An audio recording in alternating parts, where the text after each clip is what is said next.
Hey guys, welcome back to the Saucy Sips podcast and our new series, Saucy Sips, because as you know, Nick and I are absolutely obsessed with beverages and going out and honestly, like any cool, new, amazing, like good place for eating and drinking. We pride ourselves on it. We always find the best spots. So we have gotten recommended by a lot of people in Denver to come check out Call Me Pearl in the Raleigh Hotel. So here we are. I know. I'm so excited. I woke up a little dusty this morning. You know what I mean? And I was like, what do I have to do today? Oh, we're going to Call Me Pearl. Okay, fun. So we're here with the GM, Edward DeDecker. Hi, how's it going? I'm doing very well. Yeah. So happy to be here. This looks gorgeous. And the drinks, what are we drinking on? Yeah. So in front of you, Francesca, you have our Café de Tacuba. It's our take on a espresso martini. Mezcal and tequila based, some habanero extract, mole. And then like kind of our touch is we actually don't use espresso. We use like the Insta coffee, like the powder. Yeah. A lot of the stuff that we do here at Call Me Pearl is inspired like by women in our lives, and so instant coffee is like a lot of our grandmas drank instant coffee, and so we're like, how do we incorporate that? Nick, you have Sally's Rose Garden. This is inspired by my own grandma, Sally, who had a rose garden in her backyard. So rose water, vodka, raspberry, egg whites. And then myself, personal favorites, coconut wash Negroni. So we use coconut milk to kind of clarify the Negroni and just make it a little bit more subtle, more approachable, because sometimes they can be like super bitter. Not for everyone. So we wanted to make it way more approachable for people. Should we do a cheers? Cheers. Yeah. Yes. Thank you for being here. Yeah. No, thank you so much for having us. We have a little cloudy day in Denver, but this is like gorgeous. It's actually kind of like the perfect lighting for the podcast and everything. Yeah. It worked out. It just knew. And Call Me Pearl, you guys, overlooks like the Rocky Stadium is right there here in the so Square. It's right behind me. We love our Rockies partnership, like just being so close to them, and it's a great space to just be and like have these thousands of people walk by every time there's a game, but then also just I think we're like the closest bar to the Rocky Stadium without actually being inside of the Rocky Stadium. Which, to be honest, sometimes it's like preferable. You're like, I'm a part of the action, but I'm not like in full like ballpark mode with all of that. So much more your and I style. Yes. Yeah. Yes. We'll be here. Yeah. At the bar across the street, but like That's like our Super Bowl is like bars and restaurants. Like when we have money or when like that's just like who we are as a person. Honestly, as soon as we get any money in our account, it's like, where should we like go to eat? Oh yeah. I'm the same way. Are you like the same way? It's like I've known that I've wanted to work in food and beverage since I was like 13 years old. And like it's people are like, oh, what do you like to do outside of work? And I'm like, go to bars and restaurants. And they're like, so like work? And I'm like, well, not yes, but like no, because it's like that's what I like. That's what it's like. I find it so intriguing and so awesome. I totally agree with that. And both of you might agree with this. I look at like going to a nice restaurant almost like an achievement. Like, I went to the French Laundry. Yo. You know what I mean? Like, congratulations to me. But so just when we showed up, I feel like it took us like an hour to sit down because we were just like asking you questions and learning all about it. And it seemed like everything we asked you, everything had a story behind it. It's like a huge part of what we wanted to do here was to have like just from food and drinks, but also the atmosphere, the decor, everything is like storied offerings. So just all the knickknacks and everything. When we were coming up with the idea of Call Me Pearl, the original concept or like project name was Mother of Pearl. And so, I mean, we have this gorgeous chandelier. And so it was a very quick like word association meeting of like, what does this make us think of? And we're like pearls and like, okay, pearls, seafood.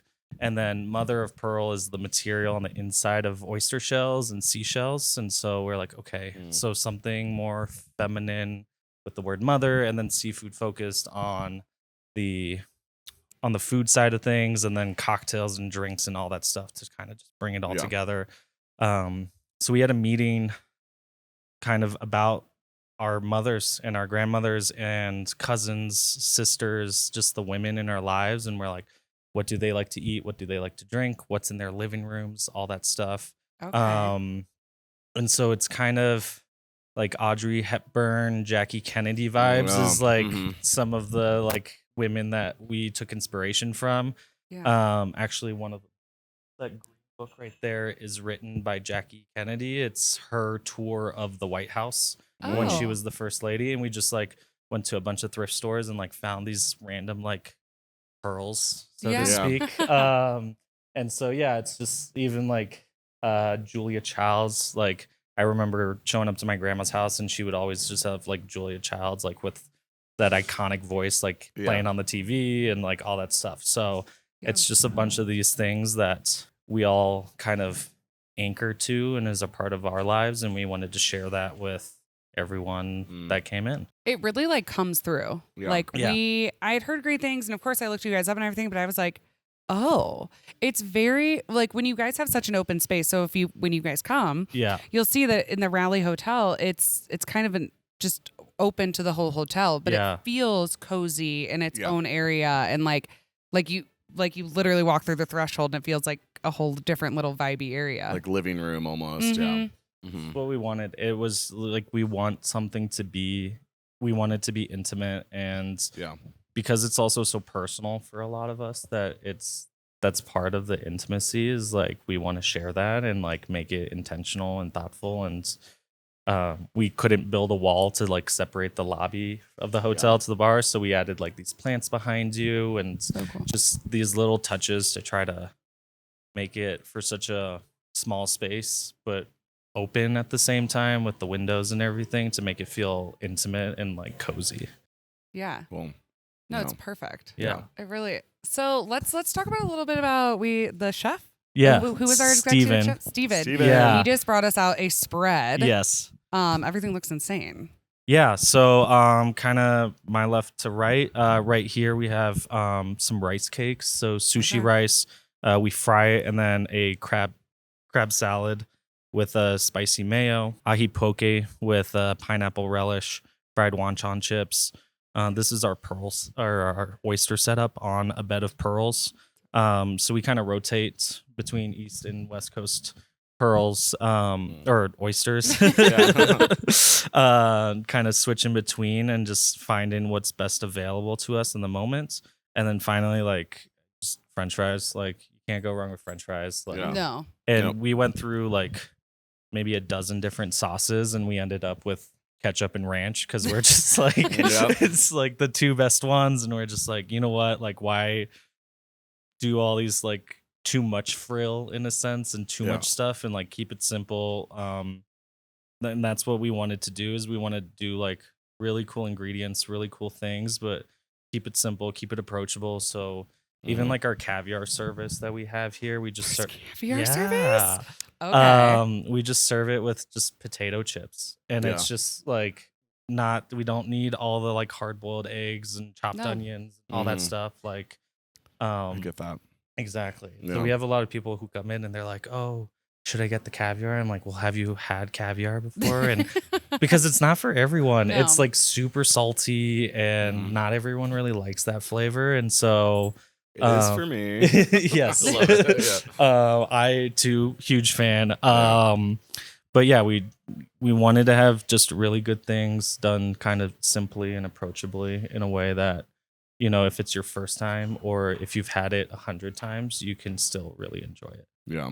Very cool. Cool. You know, we've always been, that's what I was going to say before, is it's so funny when some people like say they're foodies and it's, or they're like, oh, why are you a foodie? Everyone's into food. And it's like, no, there's people like us. So it's like, I'll talk to you. I'll tell you, I'll give you a 3-hour rundown of my meal from last night. Like if it was amazing, it's like, it's Literally. what like envelops like my whole life and everything I'm talking about. And we've always been like that. But then we had a stint where we lived in Aspen. Okay. Just speaking of caviar, and like We became monsters. I don't know. Like we were only there for a summer, and like I feel like if we lived there for more than a year, like we would never come back. No, from and- to like normal world. Yeah. And at least you were there like summer, so it's like off season too. Yeah. So Yeah. yeah, a little well, you quieter. get to know everyone, and then like every restaurant, you know, has a couple somms, and then we got to Yeah. become friends with like somms, and like it was a normal thing to do caviar bumps. Oh yeah. As Yeah, they called it, like- like you're doing a bump of coke, but just that, and then like a shot of tequila was like Yeah. all the time, and I was like, normal people don't live like this, but I I was like, know. I don't want to live any other way. Okay, well, we'll have to have you do a caviar bump then, because Oh. we have on our menu bumps and bongs. Oh, So Bumps and what? bongs. Bongs. Oh, So God, do you know yeah. what a shambong is? Of course. So Yes. caviar bump and Yeah. shambong. That's good. So just some bumps and bongs. Bumps yeah. and bongs. yeah. Oh my God, that. And it like Denver's a weird place. It really hits with Denver, and like Of course. like my Yeah. mom came into town and she's like, "What is this?" And I'm like, "Don't worry about it. Don't Like, worry about it. You'll really enjoy it." Like, yeah. Can I ask kind of an annoying question? Totally. This is sort of related. So you grew up in France. Yes. Can you put to rest the French fry Okay. correlation? I'm So, sorry. yeah. Okay. So French fries are originally Belgian, Okay. and French is a way to cut something. Okay. So it's a French cut of a potato. Okay. Oh. And then Yep. in French, it's frites. So that's fry is kind of where. So it's the French fry is French is the cut of something. Does that have anything to do with French toast? So yeah. So no. I've heard it's like the. Okay. So French toast is French. Okay. You could gotcha. like argue like Okay, French okay. toast sticks, but that's like not really. And Oh. yeah. Okay. But like French toast in French is pain perdu, which means lost bread. So you would use day old bread because you would like soak it in the eggs and like so you Gotcha. could, because it's almost like sacrilegious to throw bread away. Right.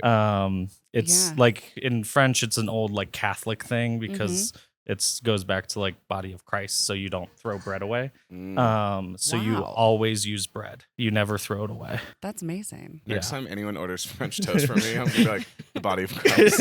Yes. With- But it's like, it's like super cultural, like kind of goes way back. All Yeah. right. Awesome. Thanks for saying that. I was like, No, I love I made it. the connection. I was like, I have to ask. So Yeah. does like being so also before we got here and we were talking about how you were born in France. Yes. Does being half French just sort of kind of have any influence on Call Me Pearl or just you and your I mean, it's a hospitality life and huge everything? part of it. I mean, it's my dad is French. I was born there. My mom is American. So cousins, aunts, uncles, half of my family lives in France.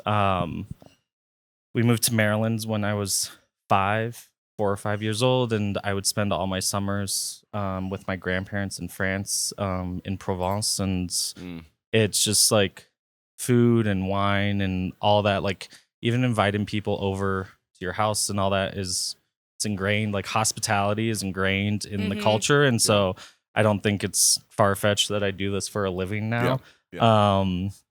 My first time I ever got like blackout drunk, I was 11, and it was thanks to my grandma. Oh no. Yes. Oh my Yeah. gosh. She made like this huge thing of sangria, invited like, and I say neighbors, but it's like a 20-minute walk or you have to drive. So like, because it's on like farmland. So invited all the other families over, and to me, it's like fruit punch. And I'm like, Grandma, can I have some? And she's like, yeah, here you go. Here's your first glass. Just help yourself to the next ones. So she has a picture of me on her fridge, passed out in a lawn chair with an empty wine glass. And that's great. yeah, I just like woke up the next morning and I could tell like the sun was out. And so I was like, okay, like I definitely missed breakfast, but I'm starving. And it's like an old rickety house. So you can like hear people like walking upstairs from underneath.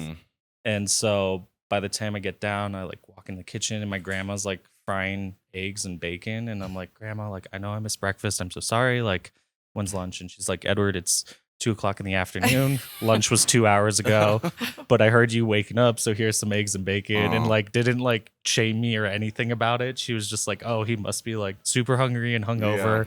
Like, let's get him something greasy and fatty. I love that. Yeah. Honestly, our family very similar with like Italians. Like Yeah. obviously we're Italian American, but like we grew up like drinking at the dinner table. And also I always liked same thing. Like first time I got drunk, I didn't get in trouble. Yeah. I stole my parents made their own wine. Oh, that's and they awesome. had this Chardonnay that I don't know anything. I'm like 15. They had a batch that they called Firewater, so it had way too high of alcohol content. And I stole like 2 bottles. and I drank like 1.5 of them, and I didn't remember this, but I threw up in the like hall bathroom that I shared with my brothers.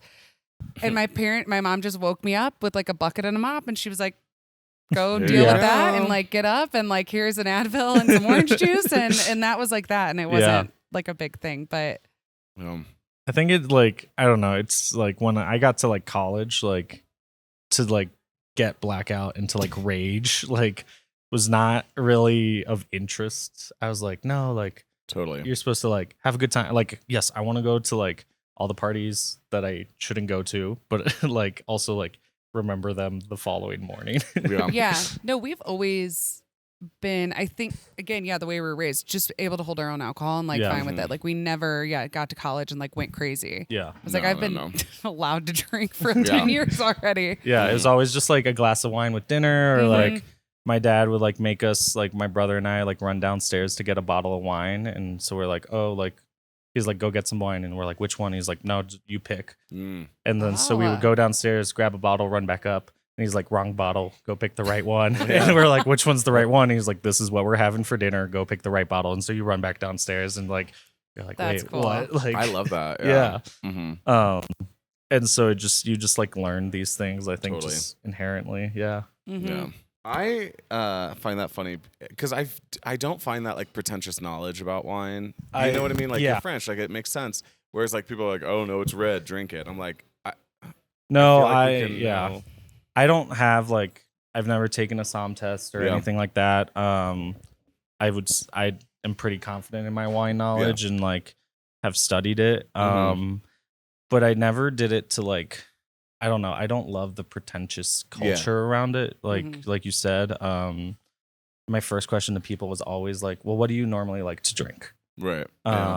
Because if you like super buttery Chardonnays from California, then that's what I'm going to tell you to drink, even though you're eating like mid-rare steak. You know what? Like you should drink what you like and you should enjoy the whole experience. And I might recommend something that I like and that you might find like totally off-putting.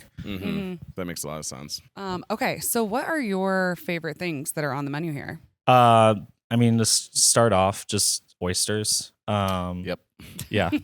Check. Like I said, I grew up in Maryland, and my first job was shucking oysters. And so when I was 16, and the guy who taught me, I don't even know his real name. He just called himself Bulldog because he had like the like neck rolls. Yeah. And he's just like big Latino guy. And he was like, no, my name's Bulldog. And I was like, we worked together for 3 years. And I was like, yeah, Bulldog it is.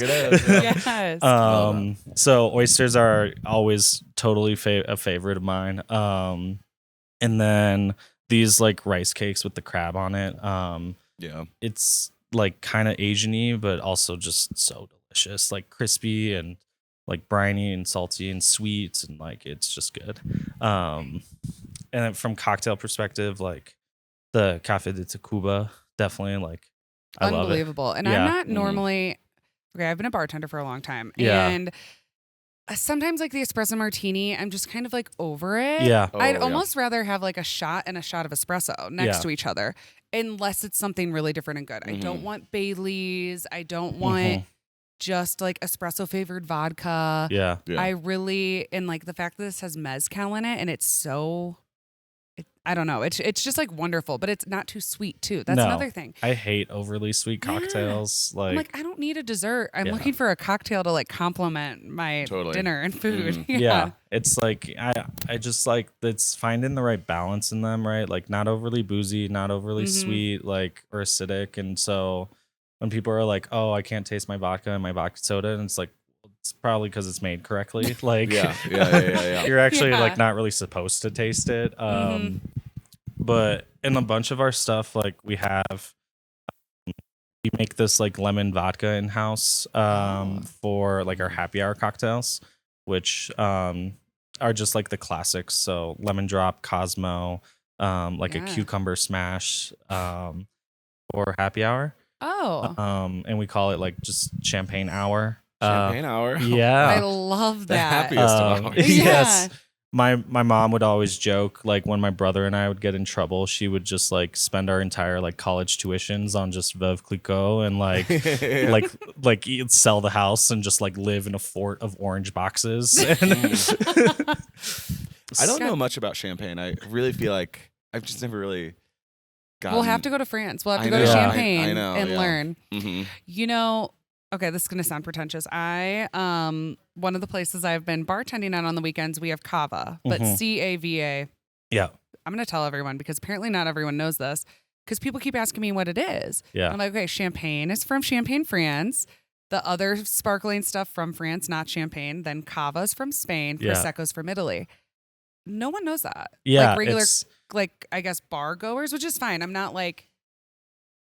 I don't think everybody needs to know that, but I, for some reason, thought that was common knowledge. I kind of think it is. Like, I'm talking like back when I lived in Southern Illinois and we were always doing like mimosas and stuff like that. It's like, oh, it's Prosecco, champagne, sparkling wine, or Cava. Mm-hmm. I feel like.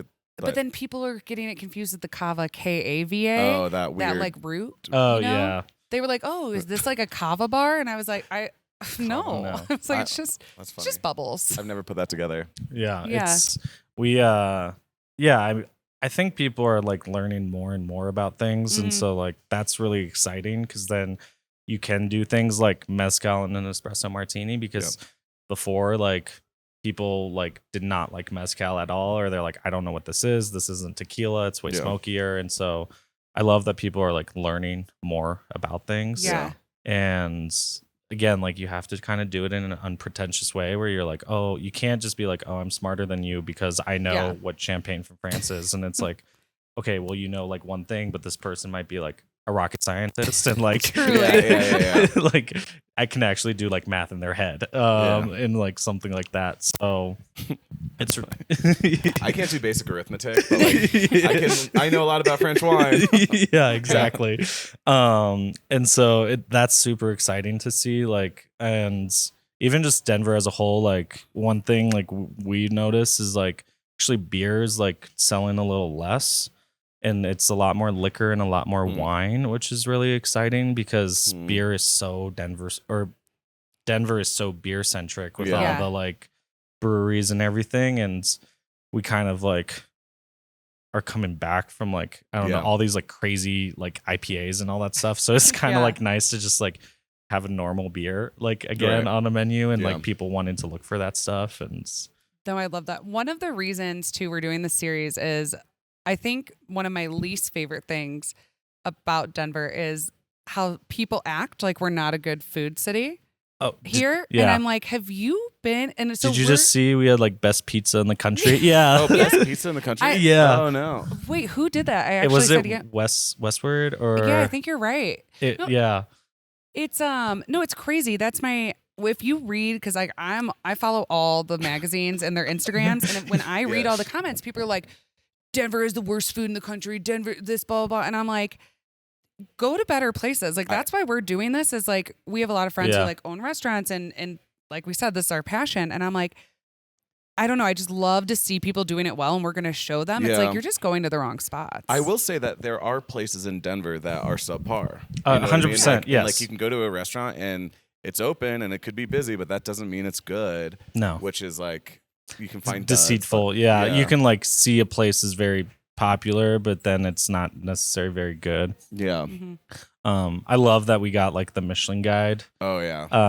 And like I think it's like 26 locations got some like nods and even just like what is it, La Diabla, the Pozole place. Like I've gone there like 8 or 10 times now, and it's one of my favorite places. And I love those places where like they don't take reservations. You just have to like show up and know about it. And now it's like impossible to get in because everybody knows about it. But like, I haven't been since the Bib Gourmand. Someone took me on a date there beforehand, and it was like vibey because you just go in. It's small, it's dark, it's like low lit. But I think it's also like a reason also we're doing this is I think with like inflation and everything getting more expensive. Yeah. I would rather spend a little bit more to get something where they're like somewhere like here where it's like, okay, like everything is so well like crafted and thought out and it's it's going to blow my mind instead of like kind of a mediocre meal. And I'm almost spending just as much. That's kind of where I feel food prices a little have gone. less often, but a little more each time. Yeah. Like something with inflation, it's just like the cheap places kind of don't exist. So it's like, I see what you're saying. Like you're saying that you can go to a place that like legitimately is subpar, but then you're spending $70. Yeah, you're going to spend that like almost anywhere you go now. So it's like, and if you spend 80, you can go somewhere and have like an experience and it's amazing. And people like really pour their heart and soul into a space. Yeah. I mean, there's a bunch of places. Like one of my favorite bars is Pony Up. Like Pony Up? Yeah. Right down the street. Like their food, it's just like French dip sandwiches, but it's so well executed, so well thought out. And it's just like, you know, roast beef. No, yeah. Didn't you and I have, we split something and then we had to order another one because we split it. We were with like Marquise and, I was not expecting good food from them. No, and you were just so hungry. Good. And Okay, yeah. It was I was like a mushroom we'll just dip get a or little. something? Yeah, their mushroom dip. No, you're right. The sandwiches, Yeah. and I was like, yeah, we'll just split it. And then we both looked at each other, and I was like, we're gonna need another one. Yeah, I mean, there's a ton of like little places like that where it's just like you find really good food, and then I don't know. I'd like one place I avoid is just like 16th Street because it's like the Chili's and Cheesecake Factories. Yeah, and like, although I will say, like, don't talk shit on Cheesecake no, Factory. No, I'm saying okay, like that's like the one that gets a chain, but do it's I a guilty definitely pleasure. DoorDash like cheesecake at like 9 o'clock at night when I'm like, okay, first of all, I'm getting 2 slices, not just one, but like, yes. Actually, I have my best friend. Shout out Ashley. She is like this very fancy girl. Yeah. All designer, always so well put together. Travels the world, goes to the coolest places. Every year on her birthday, we go to the Cheesecake Factory. Yeah, and it's like those things have their place, right? Like, and you just have to like know like what you're getting into. And you're right, you can go to some place that's like blowing up on Instagram or TikTok or whatever it is, and then it's just like, oh, what's happening here? And like, yeah, people need to. I like when people say like Denver doesn't have good food. I'm like, just do like a little bit more like research or ask a friend that knows food. Yeah. Because I could send you 20 restaurants that will blow your socks off. I know. And we don't go to like fancy restaurants all the time, but we just go to the good ones. Yeah, exactly. And it's just because it's fancy doesn't mean it's good. Yeah. You know? I know. But I think we have a new spot for the Rockies game. Oh, yeah. Absolutely. Not think, we know. We'll be here. We'll be doing bumps and bongs. Yes. So wait, what exactly is your happy hour for the people? So yeah, I mean, so we're open 5 p.m. to 11 every day, and our happy hours from 5 to 6. Okay. So kind of short window, but it's, I mean, everything, like we try to like price our things so that we can give like back to our guests. So like if we buy like wine or liquor or something in bulk, like usually we get discounts on it. And so then that discount is reflected on the menu, but still using quality ingredients. So you are like expect to pay a little bit more, right? Our cocktails are in that $14 to $16 range, but it's premium spirits. It's really thought out cocktails that we're trying to like have a story behind and put together. And same with the food, like, but honestly, not outrageous. No. For 14 to 7 or 14 to 16, 14 to 17. It's some places I'll go and I'm like, this is like an elevated vodka soda and I'm paying like 19 and I'm like, I can't do it. Or and like even like things like our wine list, like wine is a big passion of mine. So put in a lot of thought into like the wines that we pick, whether they're super historical wineries or one big thing that like all of my reps know is I look for female owners or female winemakers. That's so thoughtful. So the original, our brunch restaurant, has an HBIC list for our wines. So all of the wines we serve are female owned or female winemakers. Cool. So that's just our head bitches in charge. Head bitches in charge. Okay. Yeah. So it's like our HBIC list over there. And we just do, like you said, like the Cava, Prosecco's, things like that. Yeah. And it actually is very hard to like find those things. But it's once you do find them, you're like, cool, like this is the one. Yeah. Like, and I don't know, it's just like something that we can do that's a little bit more thoughtful. It took us an extra week to find that wine. Yeah. But it's a cool moment to share. Cool. Well, cool. Well, you guys, we're going to go chow down and enjoy this gorgeous day. It's the gorgeous overcast day here. You guys like have to come in and like see this view and the light and like the windows and everything. So yeah, we'll see you next time for the next installment of Saucy Sips. Thanks so much for having us, Edward. Thank you for having me. I really appreciate it. Yeah. Well, cheers, guys. Cheers. Cheers. Yeah.